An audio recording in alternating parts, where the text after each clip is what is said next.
Ya, Assalamualaikum warahmatullahi taala wabarakatuh. Alhamdulillahi rabbil alamin wassalatu wassalamu ala asyrafil anbiya'i wal mursalin wa ala alihi wa sahbihi ajma'in amma ba'du. Alhamdulillah, syukur kita kepada Allah Subhanahu wa taala kerana pada petang ni dapat kita sama-sama berseminar melalui alam maya, di mana program ini adalah salah satu program yang dibuat oleh pihak Jabatan Kehakiman Syariah Negeri Selangor sebagai usaha untuk memberi literasi undang-undang kepada masyarakat.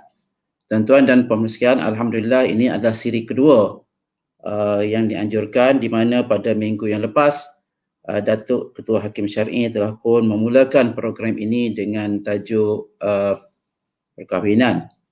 Dan pada hari ini insya-Allah saya akan sama-sama membincangkan berkenaan dengan tajuk yang biasanya berlaku ataupun isu-isu yang berlaku di Mahkamah Syariah, dan tajuk pada hari ini ialah berkenaan dengan harta sepencarian.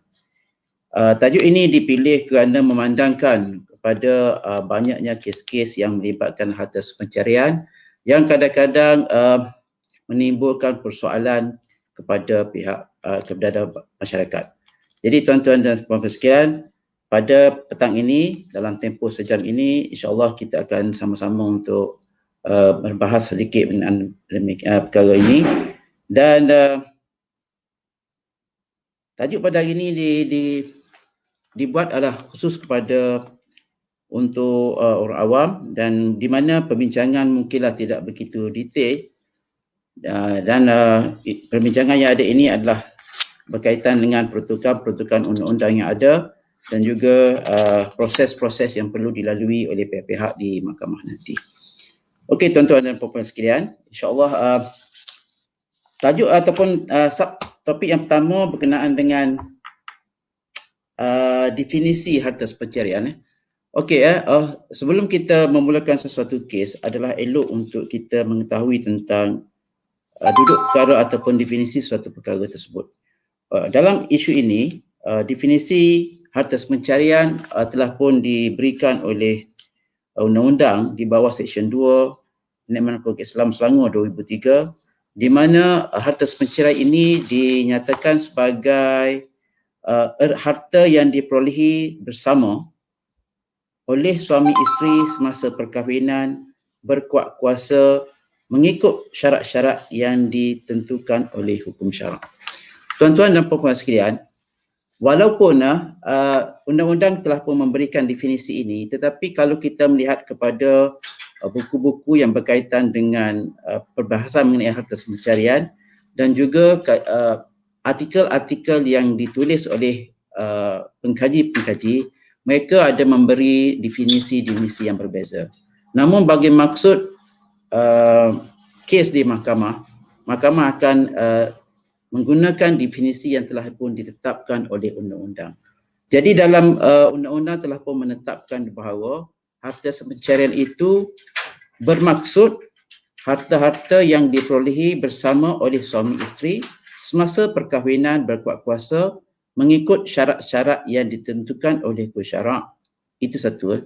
Kemudian ada satu lagi penjelasan berkaitan dengan harta sepencarian ini, iaitu di bawah Seksyen 122/5 Enakmen Undang-Undang Hukum Islam Selangor tahun 2003, di mana telah pun mendefinisikan bahawa rujukan-rujukan mengenai aset yang diperolehi semasa perkahwinan termasuk juga aset-aset yang dipunyai oleh suatu pihak sebelum perkahwinan itu yang telah dimajukan pada sebahagian besarnya dalam masa perkahwinan itu dan pihak yang satu lagi itu atau dengan usaha mereka bersama.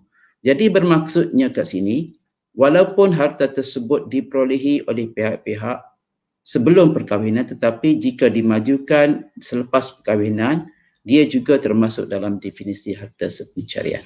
Jadi daripada definisi ini tuan-tuan, kita dah dapat tahu apakah secara ringkasnya apa yang dimaksudkan dengan harta sepencarian.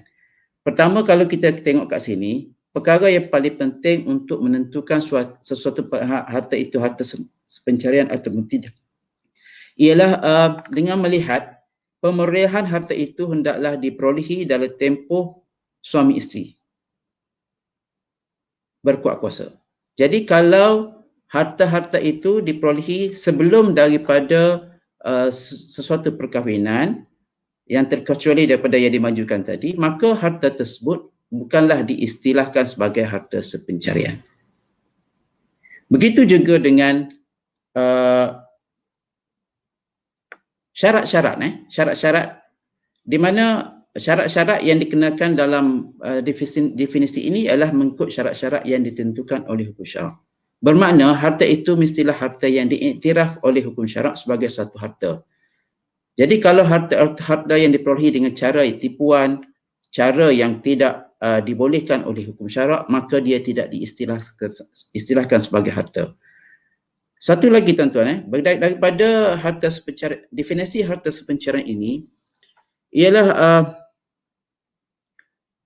tentang usaha, dengan usaha mereka bersama, iaitu kalaulah harta sepencarian ini diperolehi tanpa dengan usaha, dia telah mengeluarkan ataupun dia telah mengeluarkan istilah harta sepencarian itu.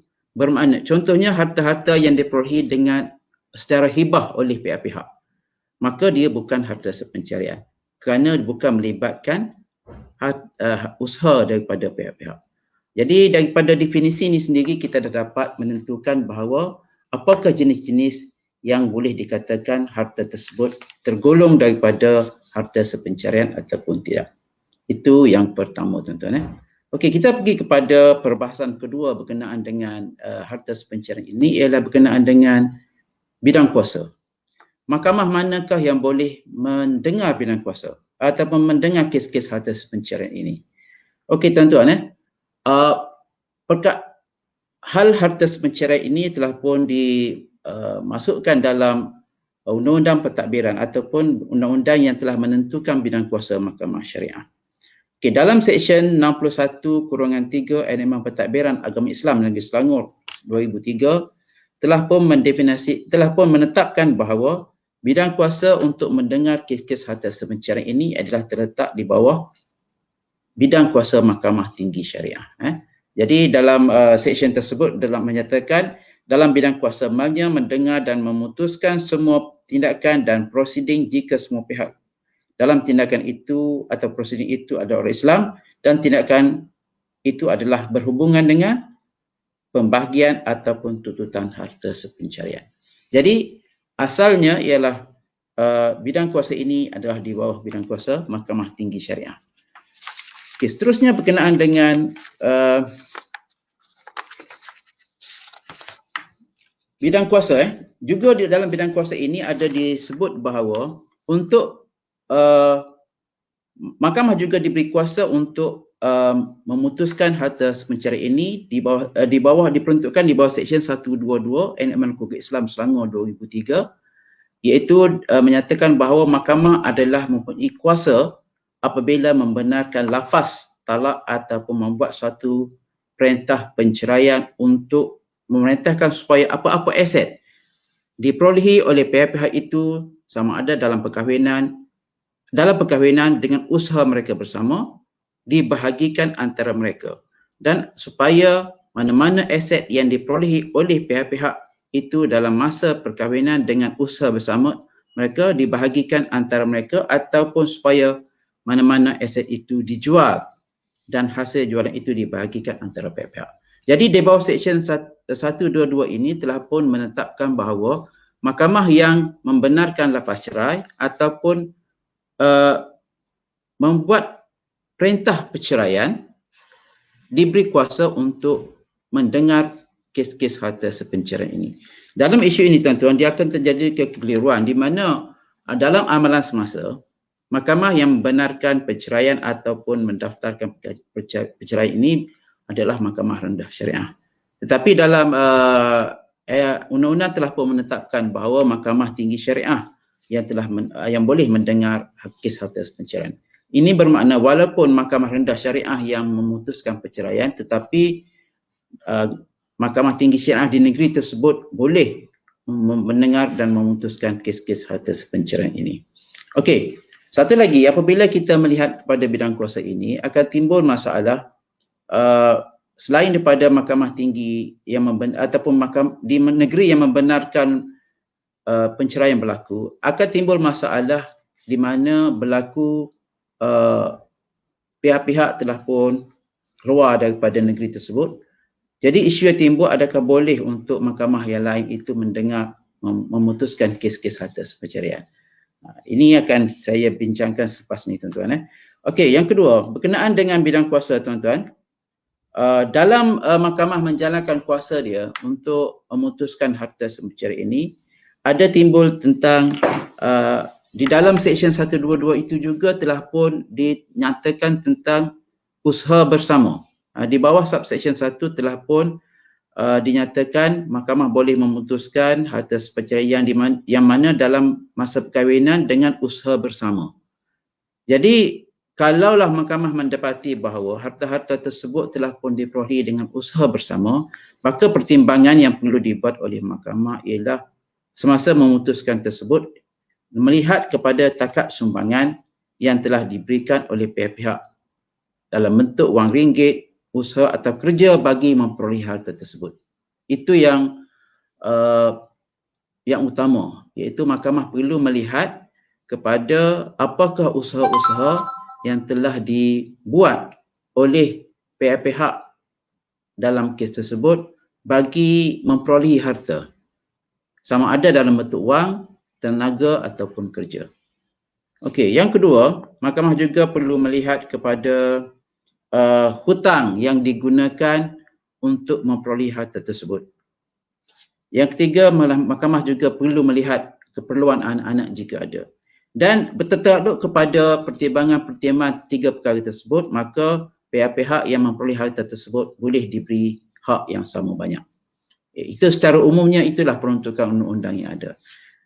Jika sekiranya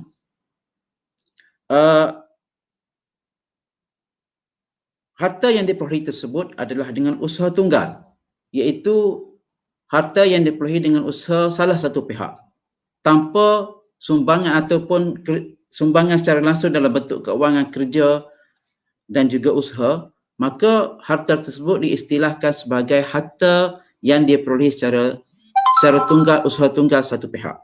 Dan dalam keadaan itu juga, ianya juga dianggap sebagai harta perceraian, cuma dari sudut pembahagian nanti, mahkamah perlu melihat kepada takat sumbangan-sumbangan yang telah dibuat oleh pihak yang tidak memperolehi aset tersebut. Jadi di sini undang-undang telah pun mengiktiraf bahawa walaupun harta tersebut diperolehi dengan secara usaha tunggal oleh pihak satu lagi, pihak yang tidak memperolehi harta tersebut juga mempunyai hak berdasarkan kepada kebajikan keluarga yang telah dibuat. Apakah sumbangannya terhadap kebajikan keluarga dalam memelihara rumah tangga dan menjaga keluarga. Jadi contohnya kat sini, jika berlaku di mana ada kes di mana pihak suami saja yang bekerja mencari nafkah dan juga mencari harta, pihak isteri yang tidak bekerja tetapi memberi sumbangan terhadap kebajikan keluarga juga mempunyai hak di bawah peruntukan 122 subsection 4 ini.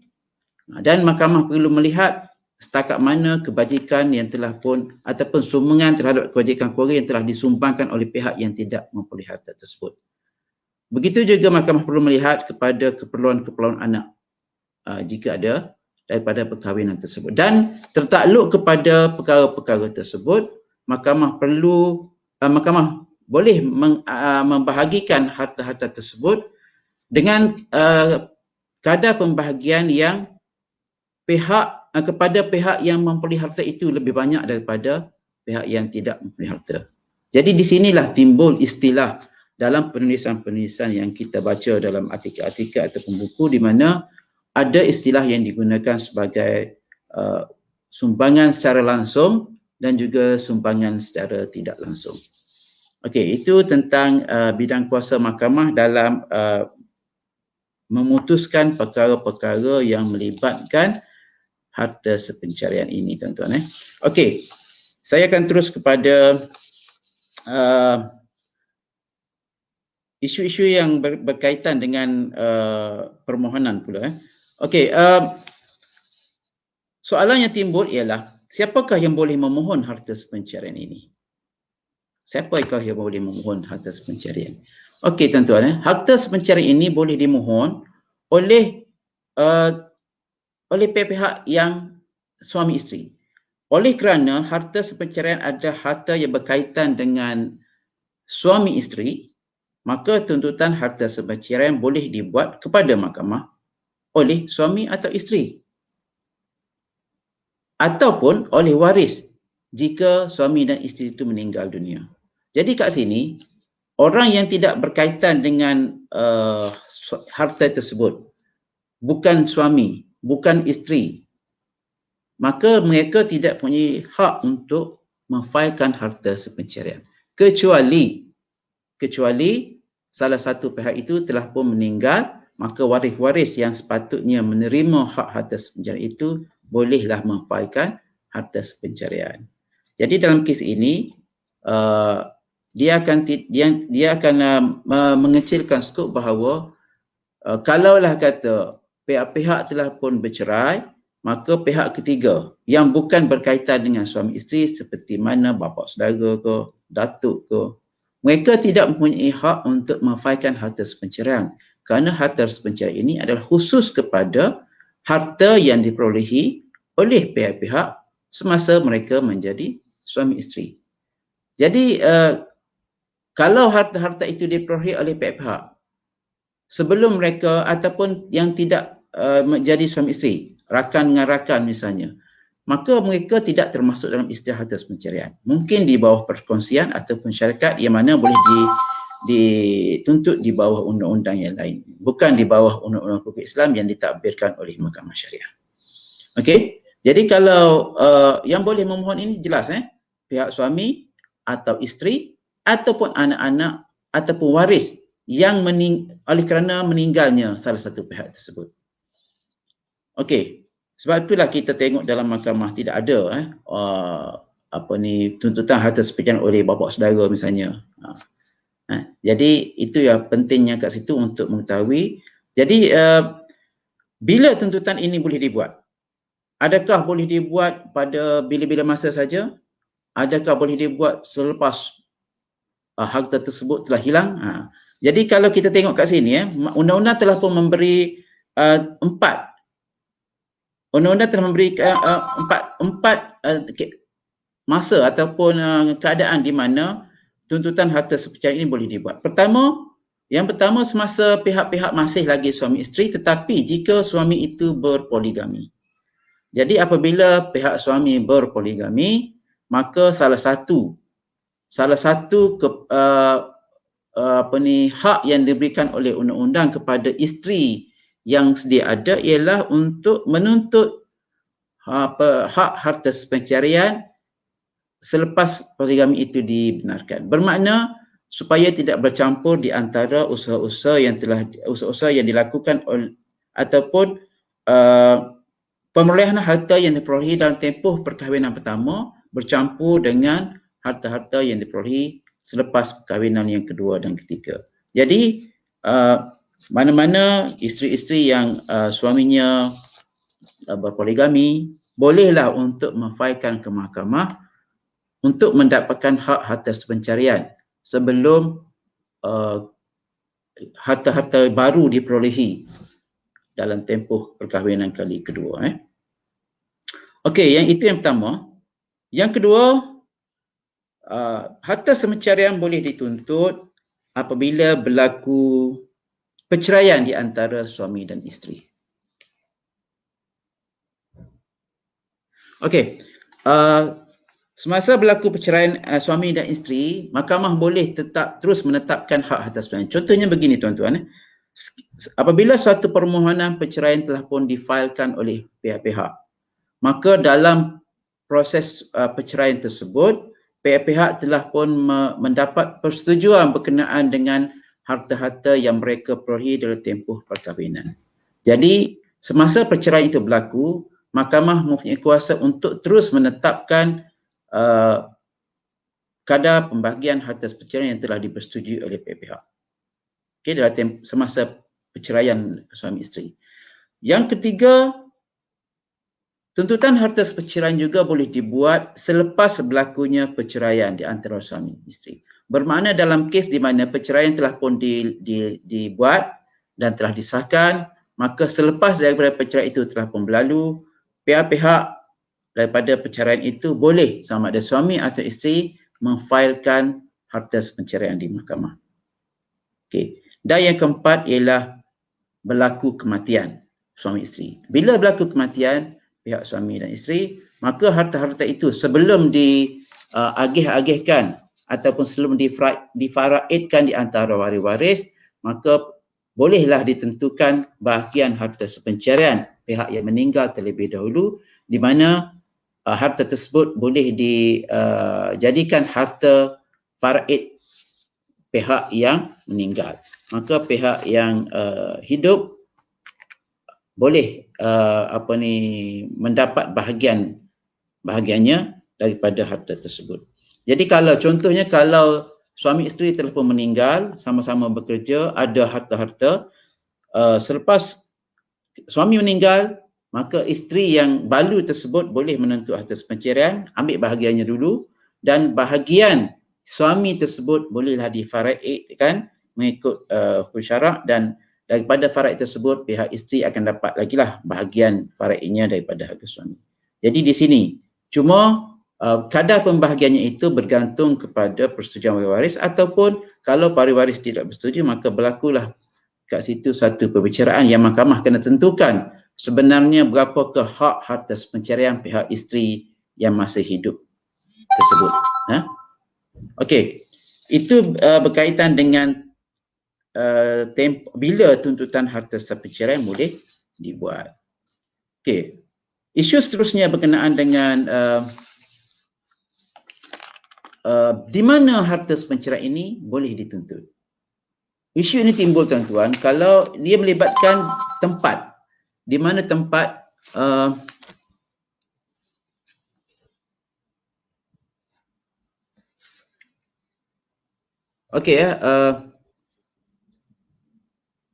tempat di mana harta perceraian itu boleh dituntut. Okey, isu ini timbul ialah kalau kita melihat kepada Seksyen 122 telah pun menetapkan bahawa mahkamah yang membenarkan harta perceraian itu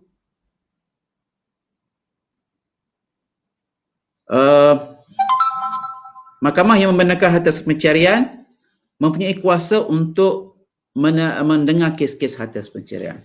Jadi sekali imbas kita melihat bahawa hanya mahkamah-mahkamah yang membenarkan perceraian sahaja yang mempunyai kuasa untuk mendengar harta perceraian. Namun begitu tuan-tuan, hakikat yang kita perlu lihat bahawa sekarang ini pihak-pihak telah pun berpindah daripada negeri ke negeri. Jadi timbul di mana isu di mana akan menjadi kesusahan kepada pihak-pihak.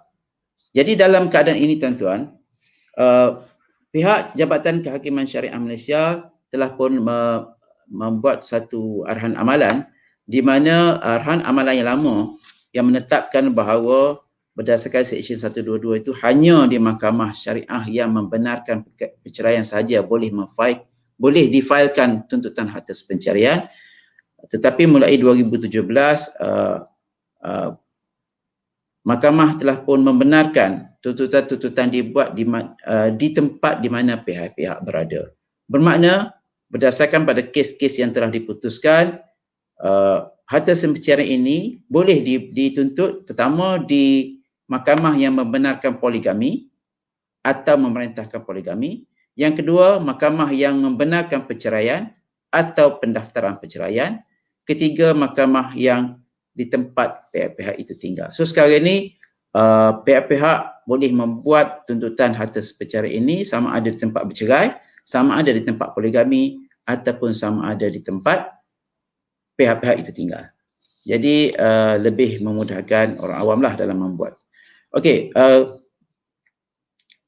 kemudian kita pergi kepada prosedur. prosedur tuntutan harta pencarian ini. Okey, apakah yang boleh dibuat ataupun perkara-perkara yang perlu dibuat oleh pihak-pihak semasa memfailkan tuntutan harta pencarian di mahkamah. Okey tuan-tuan, di mahkamah syariah terdapat dua kaedah untuk memfailkan sesuatu tuntutan. Satu kaedah dimulakan dengan saman dan satu lagi kes ataupun kes yang dimulakan dengan permohonan. Jadi di bawah Akta ataupun Enakmen Tata Cara Mal Mahkamah Syariah Negeri Selangor 2003 telah pun ditetapkan senarai kes-kes yang boleh difailkan ataupun dimulakan dengan permohonan dan juga kes-kes yang perlu dimulakan dengan saman. Di bawah jadual kedua Enakmen Tata Cara Mal tersebut telah pun dinyatakan jenis-jenis kes yang perlu dibuat ataupun dimulakan dengan permohonan. Di mana di bawah Enakmen Tata Cara Mal dinyatakan bahawa selain daripada senarai kes-kes yang dijelaskan di bawah jadual kedua tersebut, maka kes-kes lain hendaklah difailkan melalui saman dan juga penyata tuntutan. Jadi oleh kerana harta pencarian ini tidak termasuk di bawah list ataupun senarai yang perlu dimulakan dengan permohonan, maka amalan yang ada ialah kes-kes harta pencarian ini difailkan melalui saman. Okey, apabila saman ini bukanlah maksudnya kita nak denda apa. Saman ini adalah satu proses untuk memanggil pihak yang satu lagi ke mahkamah bagi menjawab pertuduhan atau menjawab tuntutan yang dibuat oleh pihak yang satu lagi. Jadi walaupun dinamakan saman, dia bukanlah saman jenayah, bukanlah saman untuk membayar denda, tetapi saman untuk hadir ke mahkamah bagi menjawab satu tuntutan yang dibuat oleh pihak yang satu lagi. Cumanya apabila saman ini difailkan, maka kehendak undang-undang apabila difailkan saman, bersama dengan saman tersebut dikepilkan ataupun disekalikan dengan suatu penyataan tuntutan. Okay. Satu penyataan tuntutan yang mana penyataan tuntutan ini ialah satu pernyataan ringkas dan padat yang mengandungi pengeranggan tentang fakta-fakta yang dijadikan asas untuk tuntutan tersebut. Termasuklah butir-butir yang dimohon dan sifat-sifat khas mengenai tuntutan tersebut. Okey, jadi di bawah Seksyen 63 itu telah pun dinyatakan keperluan untuk pihak yang menuntut ini menyenaraikan ataupun mengemukakan butir-butir tuntutan dengan lengkap dan padat bagi membolehkan pihak yang satu lagi itu menjawab sama ada bersetuju ataupun tidak dengan tuntutan yang dibuat oleh pihak plaintiff ataupun pemohon. Okey.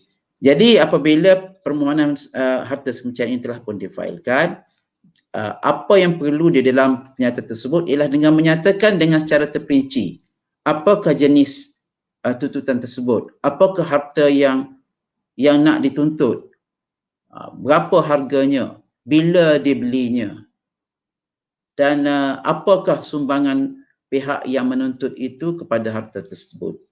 Jadi kalau ada 1, 2, 3 harta, semuanya dimasukkan dalam tuntutan tersebut dan penyata itu hendaklah bersama-sama hendaklah dihantar kepada pihak yang satu lagi bagi membolehkan pihak yang satu lagi tersebut meneliti dan membuat jawapan sama ada bersetuju dengan tuntutan tersebut ataupun bersetuju sebahagiannya ataupun tidak bersetuju dan membela tuntutan tersebut. Jadi kalau pihak yang satu lagi itu tidak bersetuju, maka pihak yang satu lagi itu atau pihak defendant perlulah memfailkan pembelaan kepada tuntutan tersebut. Dan dalam masa yang sama juga, pihak defendant ini ataupun pihak yang menentang boleh memfailkan satu tuntutan lain, tuntutan balas terhadap tuntutan tersebut. Jadi jangan pihak plaintiff terdedah juga kepada tuntutan pihak defendant jika pihak defendant berhasrat untuk membuat tuntutan balas. Maka di situlah Mahkamah akan melihat sama ada surat-surat guaman ini telah pun sempurna, telah ada jawapan, telah ada pembelaan. Jadi apabila sempurnanya dokumen-dokumen tersebut, barulah pihak mahkamah akan menetapkan tarikh bagi perbicaraan kes tersebut.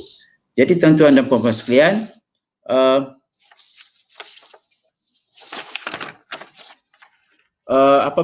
apabila kes itu ditetapkan dengan perbicaraan, maka mahkamah akan mendengar keterangan. Namun begitu tuan-tuan, ada di amalan di mahkamah syariah sekarang ini, apabila suatu tuntutan dibuat di mahkamah, khususnya dalam tuntutan harta ini, mahkamah syariah keseluruhannya di Malaysia ini ada suatu perkhidmatan suluh yang ditawarkan kepada pihak-pihak. Jadi sebelum sesuatu kes itu dibicarakan di mahkamah melalui proses perbicaraan, biasanya mahkamah akan menetapkan tarikh bagi membolehkan pihak-pihak ini berbincang dan juga mencari penyelesaian secara damai.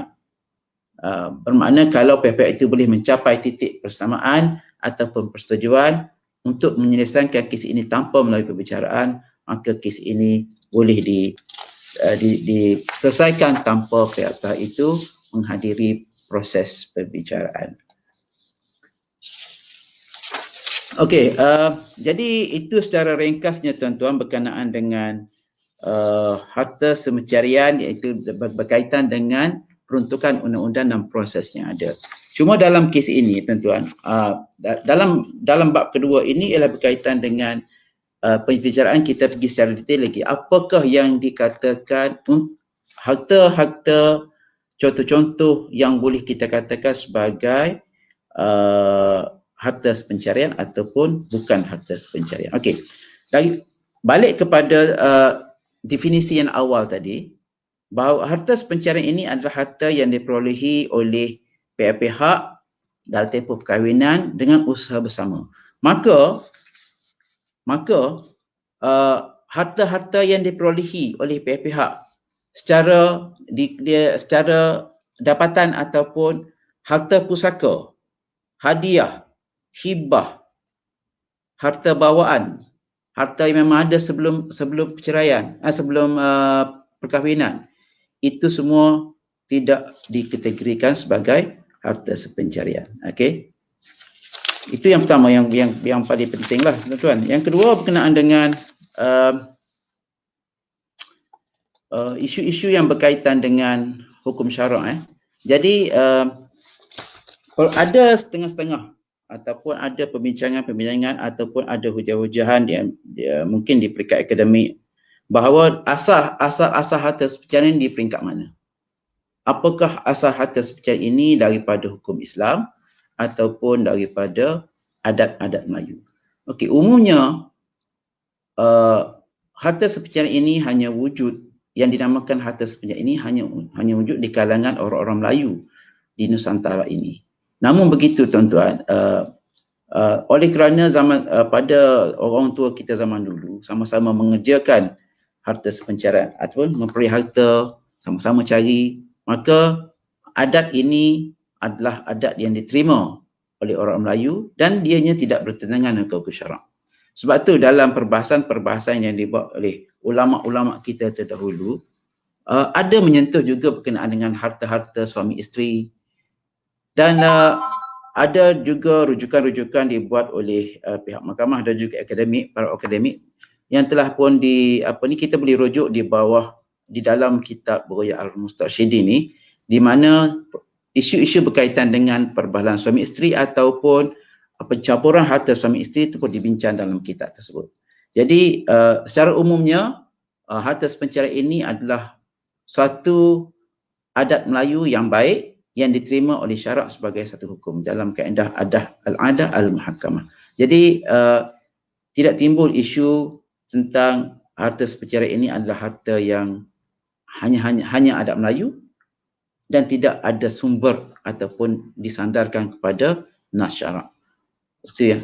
Kemudian berkenaan dengan isu yang paling penting berkenaan dengan harta sepencarian ini biasanya ditimbulkan ialah tentang sumbangan. macam manakah mahkamah untuk menentukan sumbangan-sumbangan yang ada oleh pihak-pihak dalam harta sepencarian ini. Okey, penentuan bahagian harta sepencarian ini dapat dilihat kepada usaha suami isteri, sumbangan-sumbangan yang diberikan secara langsung atau tidak langsung, kewujudan anak-anak dan hutang-hutang yang digunakan oleh pihak-pihak. Jadi tuan-tuan, tadi kita telah bincangkan tentang konsep harta sepencarian. Cuma apabila benda ni dibawa ke mahkamah, jarang sekali tidak menjadi isu tentang pemerolehan harta. Biasanya kes-kes yang dibawa ke mahkamah ini pihak-pihak dan juga pengamal-pengamal undang-undang biasanya sudah faham bahawa harta-harta yang tidak termasuk dalam kategori harta sepencarian ini tidak dibawa ke mahkamah. Tetapi isu yang timbul biasanya dalam kebanyakan kes ialah tentang sumbangan. Tentang pihak plaintiff mendakwa telah pun menyumbangkan sebahagian ataupun kerja yang dibuat telah mendakwa wujudnya sumbangan keuangan yang dibuat kepada pemerolehan harta, manakala pihak yang satu lagi menafikan ataupun bersetuju tetapi dengan jumlah yang berbeza. Jadi isu yang sebenarnya yang berlaku di mahkamah bukanlah tentang bila pemerolehan harta ini, kerana pemerolehan harta ini biasanya tidak menjadi isu yang dipertikaikan di dalam mahkamah.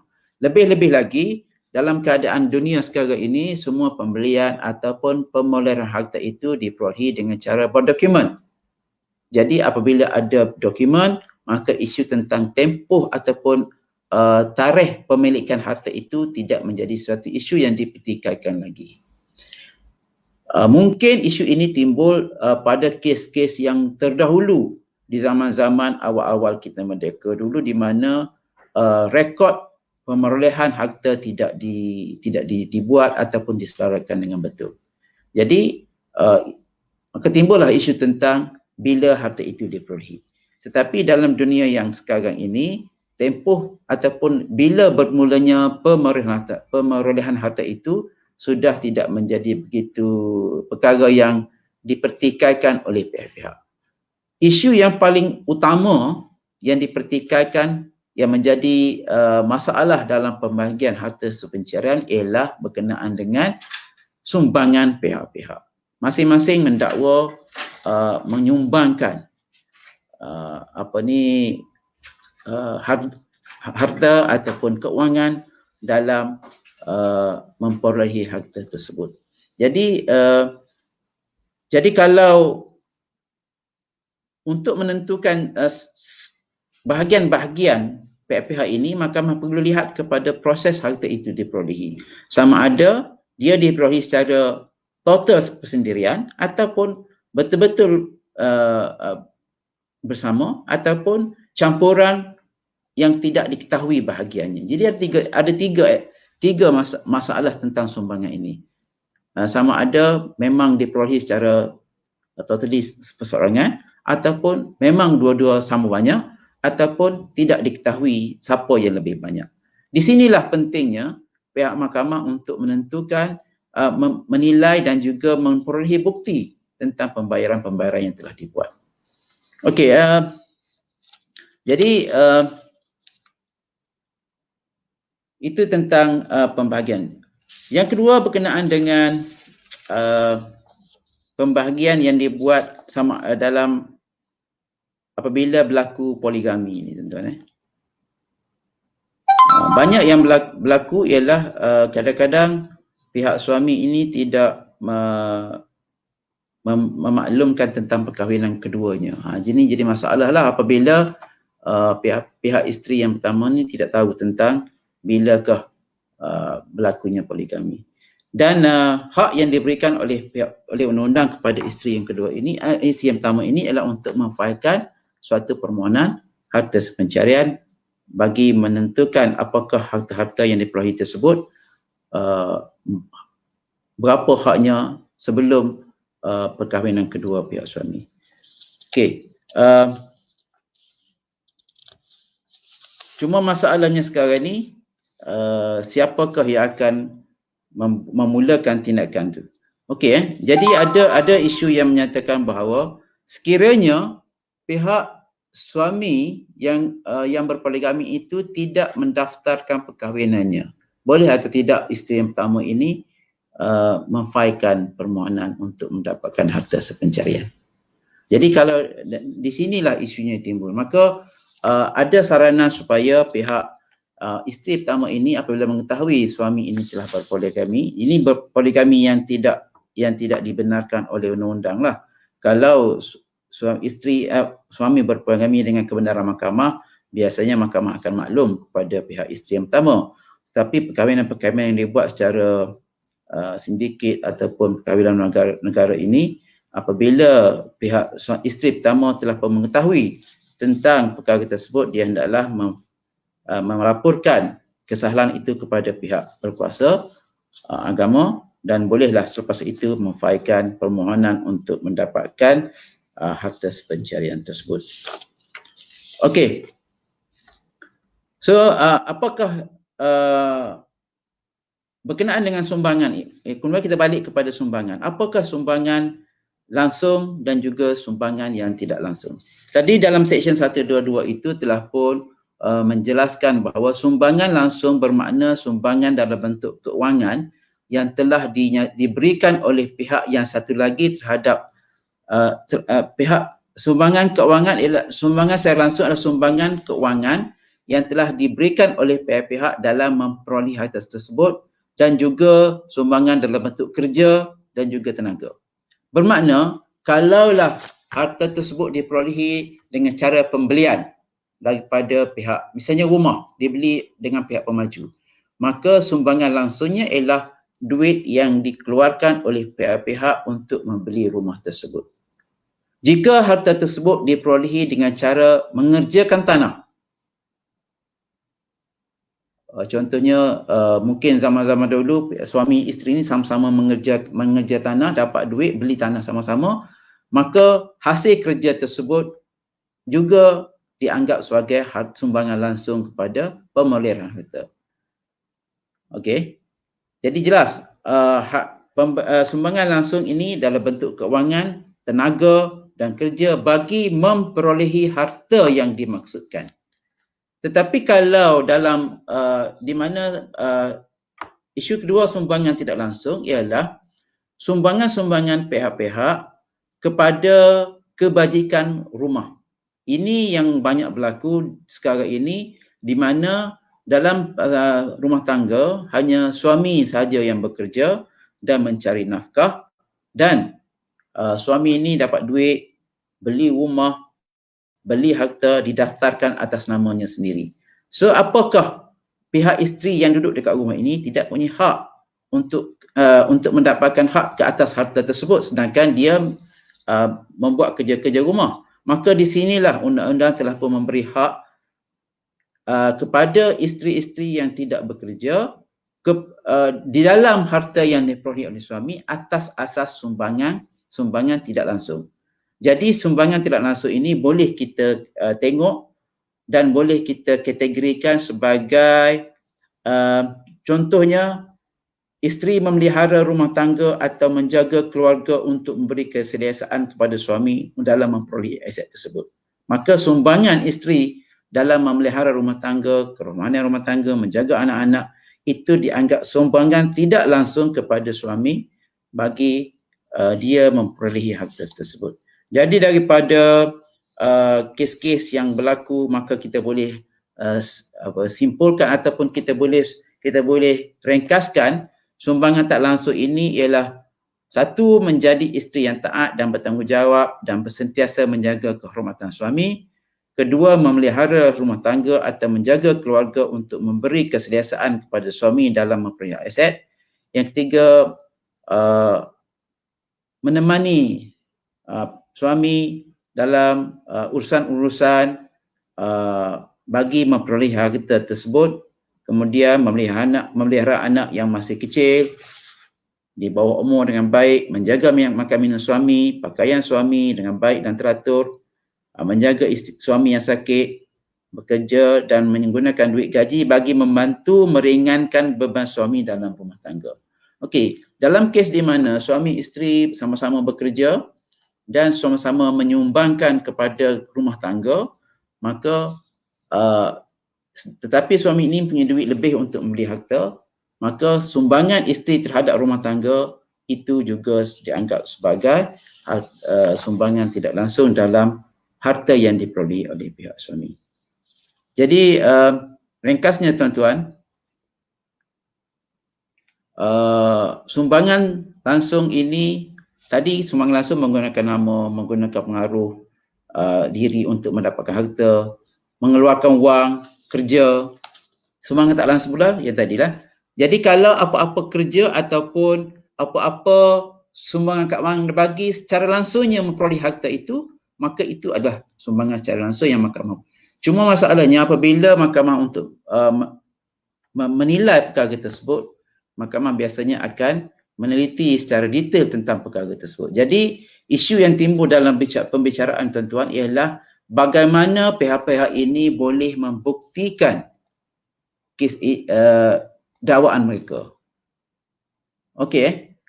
Masalah yang timbul ialah apabila kes itu berlaku 10 ataupun 20 tahun yang lalu. Jadi bila kes ni telah pun dibawa ke mahkamah dan tuntutan itu dinafikan oleh pihak yang satu lagi, maka proses yang perlu dibuat ialah mendengar keterangan. Apabila keterangan itu didengar, maka menjadi beban kepada pihak yang mendakwa tentang wujudnya sesuatu perkara, membuktikan perkara tersebut di dalam mahkamah.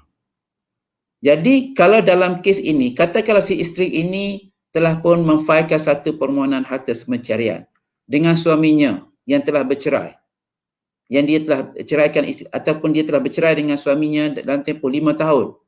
Tahun ke-6 baru dia membuat satu permohonan untuk harta pencarian. Sedangkan harta yang dibeli ini telah berusia selama 20 tahun. Jadi beban yang perlu dipikul oleh pihak-pihak dalam kes ini ialah membuktikan kes. Membuktikan sumbangan masing-masing. Jadi kalaulah harta itu diletakkan atas nama suami, segi asasnya apabila harta didaftarkan atas nama seseorang, maka orang itulah yang akan memiliki hartanya. Jadi pihak yang mendakwa dia memberi sumbangan perlulah membuktikan ke mahkamah tentang kewujudan dakwaan tersebut. Di sinilah berlaku masalah yang besar di mana pihak-pihak yang membuat tuntutan tidak mampu untuk menunjukkan pada mahkamah sumbangan mereka secara langsung dalam memperolehi harta tersebut. Okey. Itu yang menjadi masalah. Jadi kalau kita tahu orang yang berkahwin ini kalau boleh biarlah kekal sampai bila-bila. Tetapi kita juga jangan nafikan bahawa kadang-kadang berlaku mendung di tengah hari dan perceraian berlaku di tengah jalan. Jadi dalam keadaan begini, bila berlaku perceraian begini, maka jika timbul isu tentang tuntutan harta pencerahan ini, maka dokumen-dokumen ataupun bukti-bukti hendaklah dikemukakan bagi membuktikan suatu dakwaan. Jadi nasihat saya kepada penonton ataupun semua orang yang ada yang melihat live ini, kalau kita boleh untuk beringat-ingat supaya apa-apa saja transaksi ada dalam harta pencerahan ini hendaklah disimpan dan juga dibuat rekod supaya senang nanti jika berlaku apa-apa perkara-perkara yang tidak diingini. Okey. Itu tentang tentang sumbangan tak langsung. Jadi tuan-tuan dan puan-puan sekalian, kalau ada apa-apa, nanti kalau ada soalan-soalan, saya tengok sekejap. Adakah harta pencarian boleh dituntut terhadap harta suami isteri yang, ini ada daripada penonton ni, adakah harta pencarian boleh dituntut terhadap suami isteri yang, lagi lah.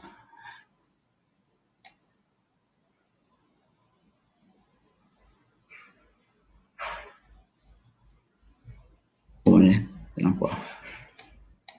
Okey, bagaimana sekiranya pihak yang menuntut gagal membuktikan sumbangannya seperti resit bayaran dan sebagainya, adakah tidak melayakkan mendapat hak harta tersebut? Okey, tuan-tuan, isunya adalah ialah jika sekiranya pihak plaintiff telah gagal untuk membuktikan perkara tersebut, maka kita kena tengok apakah yang gagal itu dibuktikan. Kalau dikatakanlah dalam satu contoh, fakta yang ada, harta ini telah dibeli dalam tempoh suami isteri. Itu fakta. Maka dia adalah harta pencarian. Cumanya berapa jumlah yang perlu kita nak tengok. Katakanlah resit-resit, katalah si isteri ini telah pun mendakwa bahawa dia telah menyumbangkan RM20,000 bagi deposit rumah. Perkara pertama ialah kita kena tengok jawapan kepada pihak suami tersebut. Adakah suami mendakwa perkara tersebut? Jika pihak suami itu mengakui bahawa jumlah itu telah pun diberi oleh isteri, maka settle, kita boleh ambil keterangan itu sebagai satu keterangan. Tetapi jika sekiranya pihak yang satu lagi itu menafikan tentang perkara tersebut dan dia juga mendakwa bahawa dia membayar wang tersebut, maka kalau dia ada resi ataupun bukti, maka kita kena terima yang pihak suami lah. Jika sekiranya tidak ada dua-dua dan fakta yang menunjukkan bahawa deposit telah pun dibayar, maka di situ perlunya kita memutuskan sama ada siapa sebenarnya yang membayar jumlah tersebut. Di dalam keadaan di mana kedua-duanya itu tidak mempunyai bukti. Di sini kalau pihak-pihak itu, mahkamah boleh menyuruh atau meminta pihak ini bersumpah untuk membukti perkara tersebut, dan sekiranya kedua pihak itu sanggup bersumpah, maka jumlah itu dibahagi dua di antara pihak penuntut dengan yang dituntut. Jadi tidaklah bermakna sekiranya tidak ada langsung ataupun bukti tentang suatu fakta itu langsung ditolak. Kita kena tengok juga kaedah pembuktian yang ada, dia boleh untuk meminta pihak sana sumpah. Dan di sini akhir sekali sumpah akan memainkan peranan lah. Okey, itu yang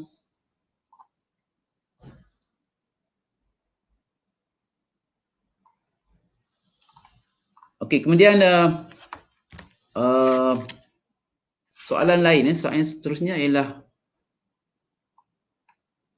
adakah sebelum harta sebahagian menggunakan untuk bayar hutang si mati atau selepas hutang si mati? Okey, tuan-tuan dan puan-puan sekalian, soalan yang ditanya oleh penonton ini ialah harta pencarian ini boleh tak kita gunakan untuk membayar harta-harta si mati dalam kes kematian?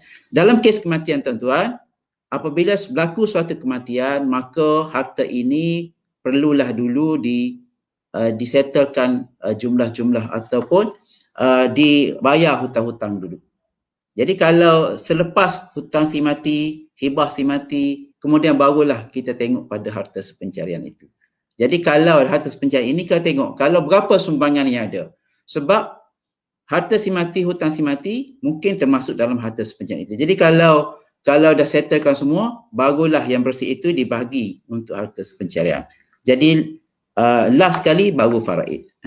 Jadi harta itu perlulah dibersihkan dulu, dibayar harta-harta ataupun hutang-hutang terhadap harta itu, maka selepas bersih barulah dibahagi harta itu kepada dikira harta pencarian itu. Okey, kemudian bagaimana pula dengan hutang-hutang, adakah boleh juga dibahagikan? Hutang-hutang boleh dibahagikan. Kalau harta pencarian ini adalah harta yang diperolehi harta bersama. Harta pencarian adalah harta yang diperolehi dengan usaha bersama. Jadi apabila harta itu sebagai harta pencarian, perlu disettlekan hutang-hutang yang dibuat oleh si mati saja. Hutang-hutang yang dibuat oleh pihak yang satu lagi dia kena tanggung sendiri. Sama seperti mana kalau kita tengok, tuan-tuan, kalau kita membuat suatu pinjaman perumahan dan ada MRTA di mana loannya adalah loan berdua. Sekiranya si mati telah meninggal, maka pihak insurans hanya akan membayar bahagian si mati saja. Pihak yang hidup dia kena bayar sendiri hutangnya itu.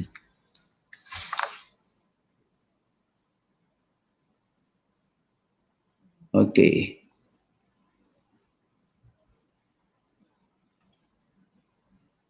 Muhammad Nizam Samad. Saya ada persoalan yang arif. Bagaimana dengan hutang-hutang yang dibina semasa dalam tempoh perkahwinan?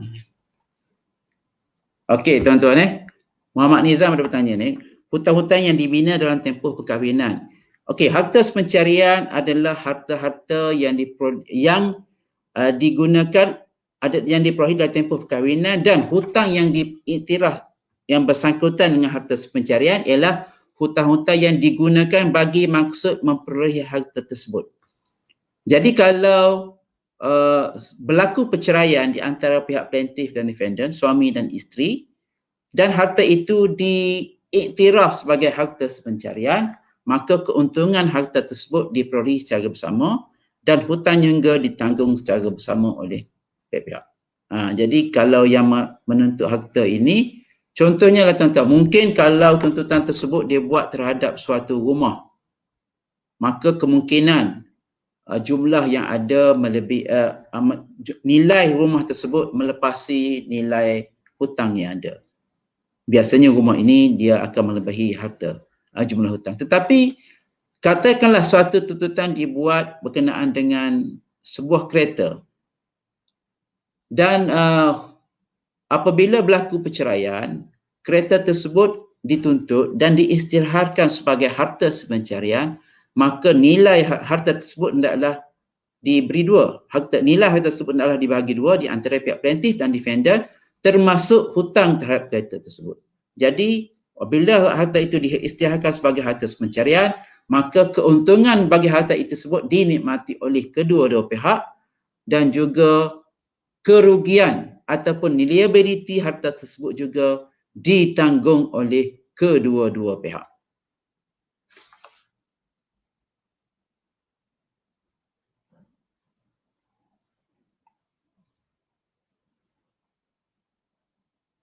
Okey, itu tentang sumbangan-sumbangan. Jadi last kali tuan-tuan, kita dah sampai di penghujung ni. Dalam membuat perintah-perintah berkenaan dengan harta pencarian ni, biasanya tuan-tuan, mahkamah akan membuat perintah apabila mahkamah telah pun menilai sesuatu kes tersebut, dan mahkamah telah membuat keputusan bahawa harta tersebut sebagai harta pencarian, maka mahkamah perlu membuat satu keputusan tentang portion ataupun bahagian pemilikan. Sama ada mahkamah membenarkan 1/2 bahagian kepada pihak plaintiff ataupun suami atau isteri, ataupun 1/3, ataupun 1/6 dan 1/8, itu bergantung kepada fakta kes. Cuma secara umumnya, bagi kes-kes mana tuntutan harta pencarian itu dibuat oleh isteri yang tidak bekerja terhadap suatu harta, aliran ataupun umumnya penghakiman di mahkamah ini, maksimum harta tersebut diberi sebanyak 1/3 bahagian kepada pihak isteri dan juga 2/3 pada suami. Itu maksimum harta tersebut. Tetapi kalaulah harta tersebut masih dalam hutang, maka kemungkinan 1/3 itu bila dicampur dengan hutangnya, dia akan tidak menjadi 1/3 lagi. Dia mungkin 1/6 daripada harta tersebut, oleh kerana ada lagi bahagian hutang yang perlu ditanggung oleh pihak suami. Tetapi dalam keadaan di mana semua harta itu tidak ada liability dan bersih daripada segala hutang, tuntutan dibuat oleh pihak isteri terhadap suatu harta, dan isteri ini adalah isteri yang tidak bekerja, sepenuhnya seperti rumah, menguruskan rumah tangga, maka maksimum biasanya mahkamah akan bagi 1/3 harta tersebut kepada pihak isteri dan juga 2/3 kepada pihak suami. Bagi isteri-isteri yang mempunyai kerjaya, sama-sama kerja, maka mereka mungkin mendapat daripada harta tersebut jumlah yang kurang sedikit daripada jumlah itu, kerana mereka juga punya hak untuk memiliki harta tersendiri. Jadi mahkamah biasanya akan menilai perkara tersebut dan memberi mungkin 1/4 kepada pihak isteri ataupun 3/4 pada suami. Oleh kerana isteri ini bekerja, dia punya hak sendiri, dia punya harta sendiri, maka dia mempunyai hak untuk memiliki hartanya sendiri. Jadi perbezaan di situ kita tengok tentang mahkamah melihat kepada sejauh mana sumbangan isteri ini dalam harta tersebut. Jika sekiranya isteri sama-sama menyumbang kepada pemelih harta dan sumbangan itu isteri bagi secara langsung kepada pemelih harta, maka jumlah sumbangan langsung dicampur dengan jumlah tak langsung ini juga boleh membentuk bahagian pihak isteri. Okey, saya rasa kita dah sampai ke peringkat ini di pengakhiran sesi ini. Jadi saya mohon maaf jika penerangan tersebut tidak begitu memuaskan ataupun tidak berapa jelas. Jadi sekali lagi saya mohon kepada penonton sekalian boleh terus mengikuti siri-siri penerangan yang akan dikendalikan oleh pihak Jabatan Kehakiman Syariah Selangor pada minggu-minggu akan datang dengan tajuk-tajuk yang lebih menarik, tajuk-tajuk yang lain yang lebih sesuai, lebih yang related dengan isu-isu yang semasa lain. Jadi saya rasa kita berhenti setakat ini. Saya sudahi dengan wabillahi taufiq wal hidayah. Wassalamualaikum warahmatullahi taala wabarakatuh.